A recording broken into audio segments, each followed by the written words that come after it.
Hello everyone, welcome to my YouTube channel. आप सभी का स्वागत है हमारे आज के इस वीडियो में। फ्रेंड्स, अगर आपने इस वीडियो पर क्लिक किया है, डेफिनेटली आप भी किसी एग्जाम के लिए प्रिपरेशन कर रहे हैं। ये वीडियो स्पेशली रहने वाला है ग्रुप डी और एनटीपीसी वाले एस्पायरेंट के लिए। बाकी अगर आप किसी भी एग्जाम के लिए प्रिपरेशन कर रहे हैं तो ये वीडियो आपको बहुत हेल्प करेगा। अगर आपने इस वीडियो पर क्लिक किया है तो कंप्लीट वीडियो अगर आप देखते हैं तभी आपको उसका बेनिफिट मिलेगा। अदरवाइज आप इस वीडियो को यहीं छोड़ सकते हैं, ये आपके लिए वेस्टेज ऑफ टाइम रहने वाला है। बेसिकली इस वीडियो में मैं बात करूंगा 4 ऐसे गोल्डन रूल मैं आपको बताऊंगा। अगर 3 महीने आप इन 4 रूल को फॉलो कर लेते हैं, आप इस स्ट्रेटेजी को फॉलो कर लेते हैं जो इस वीडियो में मैं बताऊंगा, तो डेफिनेटली आपको ग्रुप डी एनटीपीसी में सिलेक्शन लेने से कोई भी नहीं रोक सकता। फ्रेंड्स, पिछले हफ्ते मेरे पास एक सब्सक्राइबर ने कॉल किया। मैंने अपने चैनल पर बहुत सारे स्ट्रेटेजी के पहले वीडियोस बनाए हुए हैं, तो मेरे पुराने सब्सक्राइबर हैं, उन्होंने बोला कि सर मैंने आपके काफ़ी सारे वीडियोस फॉलो किए हैं और बहुत ज़्यादा इंप्रूवमेंट मुझे देखने को मिला है। तो थोड़ा सा मुझे मोटिवेशन मिला इस बात को लेकर कि अगर फ्यूचर में मैं वीडियो बनाता हूँ और मेरे बनाए गए वीडियो से अगर 5 स्टूडेंट 10 स्टूडेंट को भी लाभ हो जाता है तो मेरा काम हो जाएगा। तो बहुत ही अच्छा वीडियो रहने वाला है, कंप्लीट वीडियो आपको देखना है। और जो रूल मैं इस वीडियो में आपको बताऊंगा, जो टिप्स मैं आपको इस वीडियो में दूंगा, डेफिनेटली वो यूनिक रहने वाले हैं। वैसे ये वीडियो स्पेशली ग्रुप डी वाले स्टूडेंट के लिए रहने वाला है, लेकिन इसका कुछ पार्ट एनटीपीसी वाले स्टूडेंट को भी हेल्प करेगा। तो अगर आप एनटीपीसी एस्पायरेंट हैं तो भी आप इस वीडियो को कंप्लीट देखें। फ्रेंड्स, आपने बहुत बार ऐसा देखा होगा आपके नेबरहुड में या फिर आपके रिलेशन में बहुत सारे ऐसे लोग होंगे जिनका सिलेक्शन बहुत कम टाइम में हुआ है, यानी कि उन्होंने अपनी प्रिपरेशन स्टार्ट की और कुछ ही टाइम में उनकी जॉब भी लग गई। देखिए, उसके पीछे एक बहुत बड़ा रीज़न होता है जो मैं आपको बताने वाला हूँ। एक प्रॉपर गाइडेंस का मिलना या फिर एक करेक्ट पाथ का पता होना।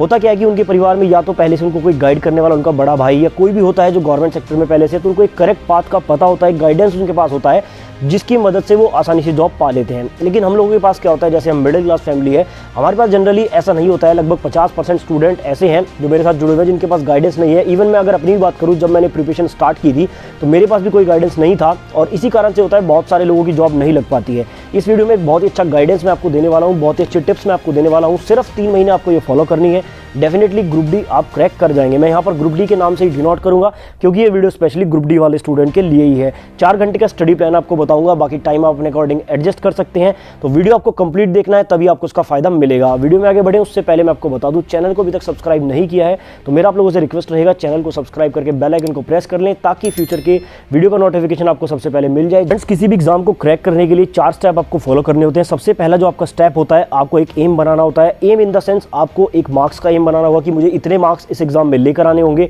साथ ही आपको एक एग्जाम का भी एम बनाना होता है। कई बार स्टूडेंट क्या करता है, कई एग्जाम की एक साथ प्रिपरेशन करता है, तो मेरे अकॉर्डिंग ये सही नहीं होता है। जैसे ग्रुप डी और रेलवे ही आपस में थोड़ा सा इंटर रिलेट है, तो इनकी आप प्रिपरेशन एक साथ कर सकते हैं। अदरवाइज अगर आप उसके साथ दूसरा कोई एग्जाम लेते हैं जिसका सिलेबस थोड़ा सा डिफरेंट है तो थोड़ी सी मुसीबत आपके लिए आ सकती है। तो सबसे पहले अपना एम सेट कीजिए कि मुझे ये वाला एग्जाम क्रैक करना है, इतने मार्क्स मुझे लेकर आने हैं, तो आपका जो प्लान है वो यहाँ पर सक्सेसफुल हो सकता है। अब मान लेते हैं आप लोगों ने जो है एम बनाया कि मुझे ग्रुप डी का एग्जाम हर हाल में क्रैक करना है, क्योंकि 3 साल से आप में से काफी सारे स्टूडेंट वेट कर रहे हैं। लास्ट मोमेंट पर आप तैयारी नहीं छोड़ सकते। अगर इस मोमेंट पर आप तैयारी छोड़ देंगे तो आप बहुत बड़े बेवकूफ कहलाएंगे, क्योंकि देखिए लास्ट मोमेंट पर तैयारी जो नहीं छोड़ेगा वो ये जॉब ले जाएगा। अब मान लीजिए आपने अपना एम सेट कर लिया। एम सेट करने के बाद उसके लिए आपको प्लान करना होता है। अब ये जो प्लान होता है ये अपने अकॉर्डिंग आप बना सकते हैं। ये वीडियो जब आप कंप्लीट देख लेंगे तो आप अपना प्लान खुद से बना लेंगे। प्लान बनाने के बाद होता क्या है, आपको स्टडी मटेरियल की आवश्यकता होती है, बुक्स या फिर नोट्स। उसके बारे में भी इस वीडियो में डिस्कस करूंगा। अगर आपके पास प्रॉपर नोट्स और बुक्स भी है, उसके बाद आपको स्टडी करनी होती है। ये वाला जो पार्ट होता है ये सबसे ज्यादा इंपॉर्टेंट होता है। देखिए, स्टडी करने का तरीका एक प्रॉपर कंसिस्टेंसी के साथ, शेड्यूल के साथ अगर आप पढ़ाई करते हैं, डेफिनेटली आप जॉब पा जाएंगे। अब ये 4 पॉइंट मैं यहाँ पर इस वीडियो में डिस्कस करूंगा। इनके अंदर के जो भी हिडन पॉइंट्स हैं वो आपको इस वीडियो में पता चलेंगे। अब फ्रेंड्स, सबसे पहले बात करते हैं एम की। देखिए, एम अगर हमें बनाना है तो सबसे पहले जो स्टूडेंट गलती करते हैं, बार बार कट ऑफ को देखना। आप में से भी 50% स्टूडेंट ऐसे होंगे जो भी इस वीडियो को देख रहा है, दूसरे दिन, तीसरे दिन या फिर एक हफ्ते में एक बार आप कट ऑफ का वीडियो जरूर देखते होंगे, या फिर अपने माइंड में कहीं ना कहीं सोचते होंगे कट ऑफ कितना रहेगा। देखिए, कट ऑफ के लिए मैंने पहले ही बताया, फिर से मैं आपको बताता हूँ, एक टारगेट आपको अपने माइंड में सेट कर लेना है अपनी कैटेगरी के अकॉर्डिंग। अब ये टारगेट आपको कैसे पता लगेगा, ये आपको प्रीवियस ईयर की कट ऑफ देख के पता लग जाएगा। आपने जिस जोन से भी फॉर्म भरा है, जिस कैटेगरी से भी आप बिलोंग करते हैं, उसका प्रीवियस ईयर का कट ऑफ देख लीजिए। मान लीजिए प्रीवियस ईयर का कट ऑफ वहां पर 70 था, तो आपको जो है अपना टारगेट बनाना है 75 का, यानी कि उससे ज्यादा का टारगेट आपको बनाना है। एक एम अपने माइंड में आपको सेट कर लेना है। सिर्फ ये एम आपको सेट करके इसको फॉलो करना है। आपको कोशिश करनी है कि मैं 75 रो मार्क्स तक कैसे जाऊंगा और वहां तक जाने के लिए मुझे क्या क्या करना पड़ेगा, कौन सी बुक से पढ़ना पड़ेगा। इस तरह से आपको अपने माइंड में एक एम सेट करना है। एग्जाम के बारे में मैंने आपको बता दिया है। आपका जैसे एनटीपीसी ग्रुप डी है, इनकी तैयारी एक साथ हो सकती है, अदरवाइज मल्टीपल एग्जाम्स की तैयारी करके ज्यादा बेनिफिट नहीं मिलता है। थोड़ा सा सिलेबस डिफर होता है, तो आप लोग थोड़ा थोड़ा कंफ्यूज होते हैं। बाकी कुछ यहाँ पर ऐसे ब्रिलियंट स्टूडेंट भी हैं जो बहुत सारे एग्जाम की तैयारी एक साथ भी कर लेते हैं। अब बात करते हैं कि आपने अपना एम सेट कर लिया, कट ऑफ का आपने टारगेट माइंड में बना लिया, यहाँ पर आपको डिस्ट्रैक्शन से भी बचना है। देखिए, एम सेट करने का मतलब सिर्फ यही नहीं है कि आपने नंबर्स को माइंड में सेट कर लिया और आपने पढ़ाई स्टार्ट कर दी। एम बनाने का मतलब क्या होता है, आपके फोन से डिस्ट्रैक्ट करने वाली सारी चीजें हट जानी चाहिए। मैं आपको बताऊं, मेरी ना तो कहीं इंस्टाग्राम पर आईडी है, ना ही मेरी फेसबुक पर आईडी है। मैं कोई भी फालतू एप्लीकेशन का यूज नहीं करता हूं। मेरे फोन में सिर्फ यूट्यूब है और यूट्यूब के अलावा जो मेरा चैनल है उसको एडिट करने के कुछ सॉफ्टवेयर है। अदरवाइज मेरे फोन में स्टडी मटेरियल के अलावा कुछ भी नहीं है। इवन मेरे फोन में मेरी खुद की भी फोटो नहीं है। तो डिस्ट्रैक्टिंग मटेरियल जितना भी आपके पास है या फिर डिस्ट्रैक्ट करने वाली जो भी चीजें आपके आसपास है, उन सभी को छोड़ दीजिए। अपने फोन से, अपनी लाइफ से आपको अगर कोई डिमोटिवेट करता है उससे बिल्कुल दूरी बना लीजिए। अब यहाँ पर आपने एम सेट कर लिया। एम सेट करने के बाद आपको उसके लिए एक प्लान बनाना होता है। अब देखिए, जो प्लान बनाने का तरीका होता है, प्लान आपको हमेशा अपने अकॉर्डिंग बनाना चाहिए। काफी लोग बोलते हैं कि सर प्लान बना के दे दीजिए। देखिए, हर किसी का प्लान बनाने का तरीका अलग होता है, हर किसी का शेड्यूल अलग होता है, हर किसी का पढ़ने का टाइम अलग होता है, हर किसी की फाइनेंशियल कंडीशन, घर की कंडीशन या फिर सारी ही चीजें डिफरेंट होती है। प्लान आपको अपने अकॉर्डिंग बनाना है। प्लान कैसे बनेगा ये वीडियो के लास्ट तक आपको अच्छे से पता लग जाएगा। प्लान को इस तरह से बनाइए कि आपके माइंड पर बिल्कुल भी स्ट्रेस ना आए। देखिए, जब माइंड पर स्ट्रेस आता है तो चीजों को याद रखने में बहुत दिक्कत आती है। आप अगर स्ट्रेस में होकर पढ़ाई करते हैं तो आपको कुछ भी अचीव नहीं होगा। प्लान बनने के बाद आपको जरूरत पड़ती है स्टडी मटेरियल की। अब स्टडी मटेरियल आपको दो रूप में मिल सकता है, या तो आपने अपने नोट्स बनाए हैं या फिर आपके पास बुक्स हैं। कुछ स्टूडेंट डायरेक्ट बुक से पढ़ना प्रेफर करते हैं, कुछ स्टूडेंट अपने हैंडमेड नोट्स बनाते हैं। जो अपने हैंडमेड नोट्स बनाते हैं डेफिनेटली वो ज़्यादा बेनिफिट में रहते हैं, क्योंकि देखिए, जब आप नोट्स बनाते हैं तो एक बार आपकी चीज़ें वहीं पर रिवाइज होती हैं, उसके बाद जब उसको रिवाइज करते हैं तो बहुत अच्छे तरीके से वो आपके माइंड में सेट हो जाती है। मैंने ऐसा देखा है कि अपनी हैंडराइटिंग में अगर चीज़ों को पढ़ा जाए तो वो ज़्यादा दिनों तक याद रहती हैं। बाकी इसमें भी कोई दिक्कत नहीं है। जो स्टूडेंट डायरेक्ट बुक से पढ़ते हैं उनको उसी की आदत है, तो आप बुक से भी पढ़ सकते हैं। अब यहाँ पर आपको नोट्स और बुक्स की आवश्यकता पड़ेगी, इसके बारे में भी वीडियो में आगे पता आपको लग जाएगा। उसके बाद आपको स्टडी करनी होती है। स्टडी कैसे करनी है यही वीडियो का मेन पार्ट है। अगर आप ये चारों चीज़ें फॉलो कर लेंगे तो ये जॉब आपको यहाँ पर 100% मिल जाएगी। अब आते हैं वीडियो के मेन पार्ट पर। 4 गोल्डन रूल जो मैं आपको बताऊंगा या 4 स्ट्रेटेजी के जो मेन पॉइंट आपको मैं बताऊंगा, यही आपको हेल्प करेंगे। देखिए, सबसे पहला पॉइंट क्या है, यहाँ पर मैं बात कर लेता हूँ सभी स्टूडेंट की। देखिए, यहाँ पर कोई भी स्टूडेंट ऐसा नहीं होगा जो इस वीडियो को देख रहा है जिसने अभी तक कुछ भी नहीं पढ़ा है। डेफिनेटली आपने कुछ ना कुछ तैयारी जरूर की होगी, आपने नोट्स बनाए होंगे या फिर आपने बुक से पढ़ा होगा। फ्रेशर अगर आप हैं तो आप इस वीडियो को यहीं छोड़ दीजिए, क्योंकि फ्रेशर के लिए यहाँ पर कोई भी जगह नहीं है। अगर आप आज से ये सोचे कि मैं आज से तैयारी में लग जाता हूँ और मैं उन स्टूडेंट को बीट कर दूंगा जो पिछले 3 साल से तैयारी कर रहे हैं, तो बिल्कुल भूल जाइए, आप उनको बीट नहीं कर पाएंगे। अब यहाँ पर मैं स्टूडेंट को 2 कैटेगरी में डिवाइड करता हूँ। पहला स्टूडेंट वो है जिन्होंने पहले पढ़ा है लेकिन अच्छे से नहीं पढ़ा है। जो भी बुक से उन्होंने पढ़ा है तो मैं उनको सजेस्ट करूंगा उन्हीं बुक का उन्हें फिर से इस्तेमाल करना है। यहाँ पर आपको किसी भी न्यू बुक का यूज़ नहीं करना है। मान लीजिए आपने पहले हल्की फुल्की तैयारी की, अच्छे से आपने नहीं पढ़ा है, तो आपको उसी बुक को अब अच्छे से करना है। यहाँ पर मोस्टली जो स्टूडेंट है वो यूथ कॉम्पिटिशन की बुक से प्रिपरेशन कर रहे होंगे, और मैं भी इसी के लिए आपको प्रेफर करूँगा। यूथ कॉम्पिटिशन की 3 बुक आती है, जिसमें आपका रीजनिंग है, साइंस है और आपका मैथमेटिक्स है। तीनों में ही प्रीवियस ईयर के क्वेश्चन रहते हैं, लेकिन यहाँ पर मैं आपको बता दूं, मैथ और साइंस की बुक इतनी अच्छी है कि अगर आप उनके प्रीवियस ईयर के भी सारे क्वेश्चन कर लेते हैं तो आपको कहीं बाहर से कोई क्वेश्चन करने की जरूरत नहीं है, क्योंकि सारी चीजें टॉपिक वाइज अरेंज की गई है। टॉपिक वाइज अरेंज होने के कारण वहां पर सारे कंसेप्ट क्लियर होने के साथ साथ आपके प्रीवियस ईयर भी कवर हो रहे हैं। अब बात करते हैं उन स्टूडेंट की जिन्होंने पहले बहुत अच्छे से पढ़ा है। मान लीजिए किसी स्टूडेंट ने यूथ कॉम्पिटिशन की बुक कंप्लीट कर ली है, वो दोबारा उसको नहीं करना चाहते हैं, जिसमें मैं भी इंक्लूड हूं। मैं यूथ की बुक 3 बार कर चुका हूं क्योंकि एग्जाम नहीं हो रहा था, लेकिन अब मैंने किरण की बुक ली है।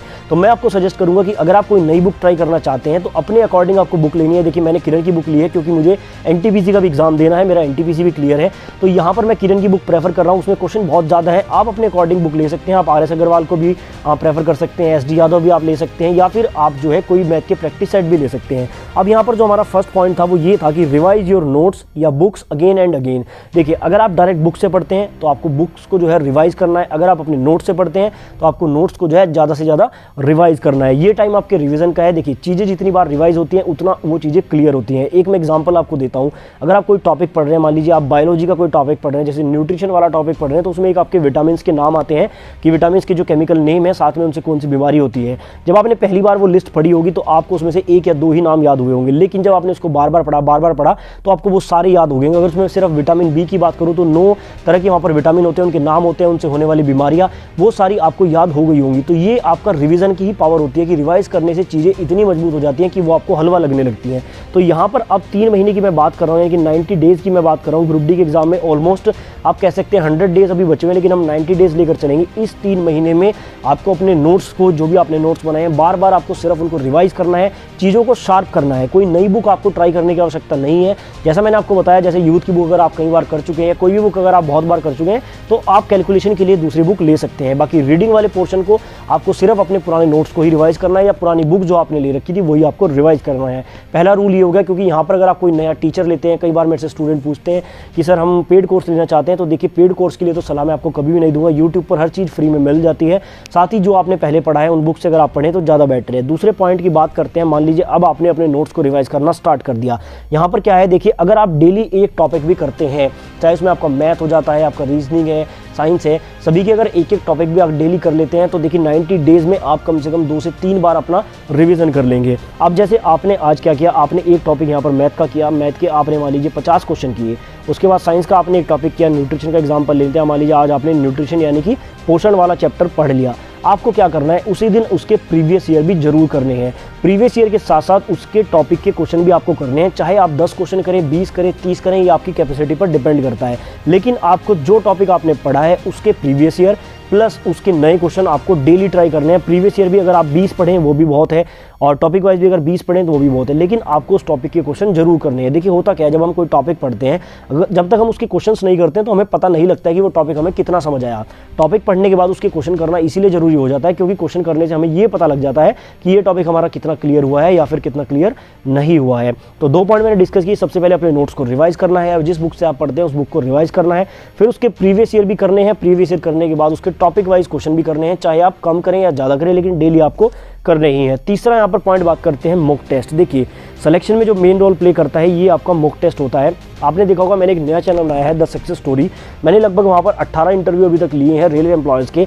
जितने भी लोगों के मैंने इंटरव्यू लिए हैं, जिनसे बैक कैमरा भी मैंने बात की है, लगभग सभी ने एक बात बोली है कि जितना ज़्यादा प्रैक्टिस सेट या मॉक टेस्ट आप लगाएंगे, सिलेक्शन के चांसेस उतने ज़्यादा बढ़ जाएंगे। देखिए ये बात मैं खुद से भी बोल रहा हूँ, साथ में उन लोगों के बिहाफ पे भी बोल रहा हूँ जिनका सिलेक्शन पहले से ही बहुत अच्छी पोस्ट पे हुआ है। एक मैंने इंटरव्यू लिया था स्टेशन सुपरिटेंडेंट सर का, उन्होंने भी यही बात बोली थी कि मॉक टेस्ट ही की रोल प्ले करता है आपके सिलेक्शन में। तो देखिए यहाँ पर मैं कोई मॉक टेस्ट प्रमोट नहीं कर रहा हूँ, आप चाहे किसी भी कंपनी का लें, लेकिन मॉक टेस्ट या प्रैक्टिस सेट आपको जरूर लगाने होंगे।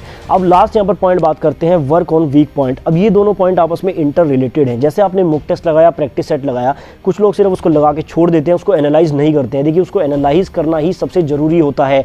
अब ये एनालाइज करना किसी को, इसमें आपको फॉर्मूले वगैरह यूज नहीं करना है। सिंपल आपको क्या करना है, जब आपने टेस्ट कंप्लीट किया आपको फिर से देखना है कि किस टॉपिक के क्वेश्चन आपसे नहीं हो पाए हैं, उस टॉपिक को नोट कर लेना है और उस टॉपिक को आपको जो है फिर से रिवाइज करना है। तो ये है आपका वर्क ऑन वीक टॉपिक्स, यानी कि जो भी आपके वीक टॉपिक है उन पर आपको ज़्यादा से ज़्यादा काम करना है। देखिए ये 4 पॉइंट अगर आप अगले 3 महीने फॉलो कर लेते हैं, ग्रुप डी का एग्जाम हो या एनटीपीसी का, ग्रुप डी का ही मैं मेन यहाँ पर बात करूँ क्योंकि एनटीपीसी का एग्जाम तो पहले हो जाएगा, तो ग्रुप डी का एग्जाम क्रैक करने से आपको कोई भी नहीं रोक पाएगा। यहाँ पर आपकी ओवरऑल सारी चीज़ें कवर हो रही हैं, सारे टॉपिक्स कवर हो रहे हैं, आपकी प्रैक्टिस हो रही है, प्रीवियस ईयर की नए क्वेश्चन की प्रैक्टिस भी हो रही है, मॉक टेस्ट से आपकी एक्स्ट्रा प्रैक्टिस हो रही है, आपको पता लग रहा है कि किस तरह से एग्जाम देना है, प्रैक्टिस सेट आप लगा रहे हैं और आपके वीक पॉइंट भी कवर हो रहे हैं। मुझे नहीं लगता कि कोई भी एग्जाम क्रैक करने के लिए इन 4 चीज़ों से बाहर कुछ भी होता है। यहाँ पर आपका टाइम मैनेजमेंट हो जाएगा मॉक टेस्ट से, प्रीवियस ईयर करने से आपको पैटर्न का पता लग जाएगा कि किस तरह के क्वेश्चन आपसे पूछे जा सकते हैं। तो ओवरऑल सारी आपकी तैयारी जो है इन 4 पॉइंट में छिपी हुई है। अब ये डिपेंड करता है आपके ऊपर कि आप किस तरह से इनको फॉलो करते हैं। नोट्स को आप पढ़ेंगे तो आपके कंसेप्ट क्लियर हो जाएंगे, जो बुक आपने पहले पढ़ी है उसी को पढ़ने से भी आपके कंसेप्ट क्लियर होंगे। प्रीवियस ईयर से आपको पैटर्न का पता लग जाएगा, नए क्वेश्चन करने से आपके जो है टॉपिक और ज़्यादा स्ट्रॉन्ग हो जाएंगे, मॉक टेस्ट लगाने से आपकी प्रैक्टिस हो जाएगी और आपके वीक पॉइंट कवर होने से ओवरऑल जितने भी लूप होल्स हैं वो सारे कंप्लीट हो जाएंगे। तो ये स्ट्रैटेजी आपको फॉलो करनी है। अगले 30 दिनों तक अगर आप इसको फॉलो करते हैं डेफिनेटली आपको पॉजिटिव रिजल्ट देखने को मिलेंगे। अब थोड़ा सा बात कर लेते हैं टाइम मैनेजमेंट के बारे में भी। देखिए यहाँ पर आपको पता है कि ग्रुप डी में 25 नंबर की आपकी मैथ आएगी, 30 क्वेश्चन आपके रीजनिंग के, 25 क्वेश्चन साइंस के, करंट के आपके 20 क्वेश्चन जिसमें जीके भी इंक्लूड रहेगा। अब यहाँ पर देखिए मैं आपको एक चीज़ बताना चाहता हूँ, जैसे मैंने आपको बताया कि आपको अपने माइंड में कट ऑफ का एक एम सेट करना है, 75 नंबर का अगर आपको सेट करना है तो सबसे पहले आपको ये देखना है कि आप यहाँ से किस सब्जेक्ट से कितने मार्क्स निकाल सकते हैं। किसी का मैथ्स थोड़ा वीक होता है, किसी की साइंस वीक होती है। आपको यहाँ पर एक गोल सेट करना होगा। मान लीजिए यहाँ पर मेरा मैथ अच्छा है तो मैं मैथ में एम करूँगा कि कम से कम 22 या 23 क्वेश्चन मैं डेफिनेटली करके आऊँ। उसके बाद रीजनिंग बहुत ही ज़्यादा यहाँ पर मेरे लिए ईजी है, बाकी लोगों के लिए भी ईजी होगी, तो यहाँ पर मैं ट्राई करूँगा 28 नंबर तक लाने की। और उसके बाद जैसे साइंस है, देखिए साइंस यहाँ पर एक गोल्डन रोल प्ले करता है। साइंस के सीधे सीधे 25 क्वेश्चन है, गिनती के आपके टॉपिक हैं, मैंने आपको पहले भी बताए हैं 10 से 12 टॉपिक तीनों सब्जेक्ट में है, फिजिक्स केमिस्ट्री बायोलॉजी, सिर्फ वो आपको प्रिपेयर करने हैं। आराम से आप जो है 22 नंबर या फिर 23 नंबर यहाँ पर निकाल सकते हैं। करंट अफेयर की और जीके की बात करें तो ये वाला पोर्शन थोड़ा सा टिपिकल है। यहाँ पर भी मैं आपको सजेस्ट करूंगा कि आप करंट अफेयर पर ज़्यादा फोकस करें, क्योंकि देखिए जीके में आपको बहुत सारी चीज़ें पढ़नी होंगी, हिस्ट्री, ज्योग्राफी, पॉलिटी। लेकिन अगर आप सिर्फ करंट को यहाँ पर प्रिपेयर कर लेते हैं, कितना प्रिपेयर करना है ये भी डाउट मैं यहीं पर ले लेता हूँ। देखिए रेलवे में पहली बात कोई फिक्स नहीं होता है कितना करंट आएगा, लेकिन मैं आपको कहूँगा 2021 के जितने भी इंपॉर्टेंट टॉपिक है वो सारे आपको कर लेने हैं, 2022 के जितने भी इंपॉर्टेंट टॉपिक है वो सारे कर लेने हैं, और पिछले 6 महीने का वन लाइनर भी आपको कर लेना है। देखिए करंट के लिए स्पेशली मेहनत तो आपको करनी पड़ेगी। यहाँ पर आपको 2021 के सारे टॉपिक करने पड़ेंगे, जितने भी 15-20 टॉपिक बनते हैं, 2022 के इंपॉर्टेंट टॉपिक करने पड़ेंगे, और पिछले 6 महीने का आपको latest one liner current affair भी पढ़ना पड़ेगा, जिसमें योजनाएं जो पास हुई हैं, जो भी कुछ पिछले 6 महीने में हुआ है उसके मेन पॉइंट्स आपको सारे देखने पड़ेंगे। अगर आप इतना करते हैं तो मेरे अकॉर्डिंग यहाँ पर जो है 20 में से लगभग 12 नंबर के लिए आप एलिजिबल हो जाते हैं। और आई थिंक जितना मैंने आपको बताया, अगर इतना टारगेट आप लेकर चलते हैं तो 75 अबव आपके मार्क्स आसानी से आ सकते हैं। अगर टाइम मैनेजमेंट की बात करूँ तो यहाँ पर जो मैंने ये 4 घंटे का प्लान तैयार किया, इसमें 1 घंटा सिर्फ आपको मैथ को देना है। अब इस 1 घंटे में देखिए होगा क्या, अगर आप यहाँ पर 30 क्वेश्चन कर पा रहे हैं तो वो भी ठीक है, अगर आप 40 कर पा रहे हैं, 50 कर पा रहे हैं, जो जितने क्वेश्चन कर पा रहा है सिर्फ इतना ही आपको टारगेट रखना है। 1 घंटा आपको डेली मैथ को देना है, अपने शेड्यूल के अकॉर्डिंग, जो भी आपके डेली रूटीन है उसके अकॉर्डिंग 1 घंटा सिर्फ आपको मैथ को देना है। अब ये 1 घंटा कैसे देना है, देखिए विदाउट डिस्ट्रैक्शन आपको ये 1 घंटा मैथ की प्रैक्टिस करनी है। इस 1 घंटे में आपको जो है मोबाइल का यूज़ नहीं करना है, बाकी कोई भी काम नहीं करना है। देखिए आपको क्या करना है, अगर 1 घंटे आप पढ़ रहे हैं तो वो 1 घंटा आपकी पढ़ाई ही होनी चाहिए। उस 1 घंटे में कोई भी काम नहीं होना चाहिए, उसमें आपको खाना नहीं खाना है, पानी नहीं पीना, कुछ नहीं करना, सिर्फ आपको 1 घंटा कॉन्टीन्यूसली पढ़ना है। आपको पावर सेशन लगाना है, पावर सेशन के बारे में मैंने पहले भी डिस्कस किया था, तो ये 1 घंटा आप किसी भी टाइम निकाल लीजिए। रीजनिंग के लिए 30 मिनट में आपको कहूँगा, क्योंकि देखिए हमारे पास दिन बहुत ज़्यादा है, 90 डेज यहाँ पर हम लेकर चल रहे हैं, इसी में भी एक्स्ट्रा ही हैं, आपके 100 भी हो सकते हैं, 120 डेज भी हो सकते हैं। मैं यहाँ पर आपकी बात कर रहा हूँ सिर्फ 90 दिन होगी, तो आपको 30 मिनट डेली रीजनिंग को देने हैं। कोई भी टॉपिक उठाइए, उसका कंसेप्ट अगर आपने नोट्स बनाया उसको पढ़िए, और उसके बाद उसके क्वेश्चन कर लीजिए जितने भी आपसे 30 मिनट में होते हैं। अब ये मैं टाइम लिमिट आपको क्यों दे रहा हूँ, देखिए टाइम लिमिट से होता क्या है कि माइंड पर एक हल्का सा प्रेशर रहता है, एक डेडलाइन आपको मिल जाती है कि इतने टाइम के अंदर मुझे पढ़ना है, इतने क्वेश्चन करने हैं, तो वहाँ से आपकी स्पीड मेंटेन होगी, ठीक है ना। स्पीड मेंटेन होगी तो बस यही सारा काम यहाँ पर हो जाएगा। अगर आपकी स्पीड मेंटेन हो जाती है, उसके बाद आपको थोड़ा सा एक्यूरेसी पर ध्यान देना है और आपका सिलेक्शन हो जाएगा। साइंस के लिए मैंने 1 घंटा रखा है, क्योंकि साइंस यहाँ पर मेन रोल प्ले करता है। 1 घंटा आपको साइंस पढ़ना ही है, उसमें आप चाहे 2 टॉपिक पढ़ लें, 3 पढ़ लें, वो आपके ऊपर डिपेंड करता है। यहाँ पर भी आप वेरिएशन ला सकते हैं, आप एक टॉपिक बायो का पढ़ सकते हैं, एक केमिस्ट्री का और एक फिजिक्स का पढ़ सकते हैं, ये आप अपने अकॉर्डिंग सेट कर सकते हैं। या फिर आप सिंपल बायो पढ़ लें, केमिस्ट्री पढ़ लें या फिजिक्स पढ़ लें। यहाँ पर भी रूल वही लगेगा, पहले आपको टॉपिक पढ़ना है, फिर उसके प्रीवियस ईयर पढ़ने हैं और उसके बाद उसके नए क्वेश्चन पढ़ने हैं। चाहे आप 10 ही क्वेश्चन करें या 20 क्वेश्चन करें, लेकिन आपको पढ़ने जरूर हैं। करंट अफेयर के लिए मैंने सिर्फ 30 मिनट रखे हैं, क्योंकि करंट अफेयर में ज़्यादा टाइम देने की आवश्यकता नहीं है। नोट्स अगर आपने बनाए हैं बहुत अच्छी बात है, अदरवाइज बुक्स बहुत सारी अवेलेबल है, मैंने पहले भी चैनल पर बताई है, बाकी एक सेपरेट वीडियो मैं बुक्स के लिए भी बना दूंगा। उसके बाद देखिए यहाँ पर 1 घंटा आपको मॉक टेस्ट को देना है, इसमें आप 1 से 1.5 घंटा भी दे सकते हैं, यानी कि 30 मिनट आप इसमें एनालाइज में एक्स्ट्रा भी लगा सकते हैं, या फिर यहाँ पर आप 2 घंटे भी दे सकते हैं, क्योंकि ये आपका मेन रोल प्ले करता है। तो ये यहाँ पर पूरा वर्क शेड्यूल है, आप कह सकते हैं कि पूरा आपका टाइम टेबल है अगले 90 दिनों का। अगले 90 दिनों तक इस तरह से फॉलो कर लीजिए, इसमें कोई बर्डन नहीं है। देखिए 3 से 4 घंटे पढ़ना कोई बड़ी बात नहीं है, आप यूपीएससी का एग्जाम नहीं दे रहे हैं, आपको सिंपली 3 से 4 घंटे पढ़ना है। तरीका मैंने आपको बता दिया है, कोई ज़्यादा बुक्स नहीं लेनी है, सिंपल क्या क्या चीज़ें पढ़नी है, किस तरीके से पढ़नी है वो भी मैंने आपको बता दिया है, टारगेट किस तरह से सेट करना है वो भी बता दिया है, ओवरऑल स्ट्रैटेजी मैंने इस वीडियो में बता दी है। अगले 90 डेज तक आप इस स्ट्रैटेजी को फॉलो कीजिए, डेफिनेटली आपको रिजल्ट मिलेंगे। पिछली मेरी जो स्ट्रैटेजी की वीडियोस रही हैं, जो मैंने पास्ट में बनाई है, बहुत अच्छा वहाँ पर भी रिस्पॉन्स आया है, बहुत लोगों से बेनिफिट मिला है। मैंने वहाँ पर हार्ड वर्क स्मार्ट वर्क के बारे में बहुत अच्छे से डिस्क्राइब किया था। काफ़ी सारे वीडियोस आपको मेरी प्लेलिस्ट में जाकर मिल जाएंगे। यहाँ पर आपको एक ग्रुप डी एग्जाम स्ट्रैटेजी करके प्लेलिस्ट मिलेगी, उसमें आपको सारे वीडियोस मिल जाएंगे। अगर आप देखना चाहें तो जाकर देख सकते हैं, अदरवाइज मैंने सारी चीज़ें इस वीडियो में डिस्कस कर ली हैं। उम्मीद करता हूँ वीडियो आपको पसंद आया होगा। अगर ऐसी हेल्पफुल वीडियोस आप देखना चाहते हैं तो चैनल को अभी सब्सक्राइब करके बेल आइकन को प्रेस करें।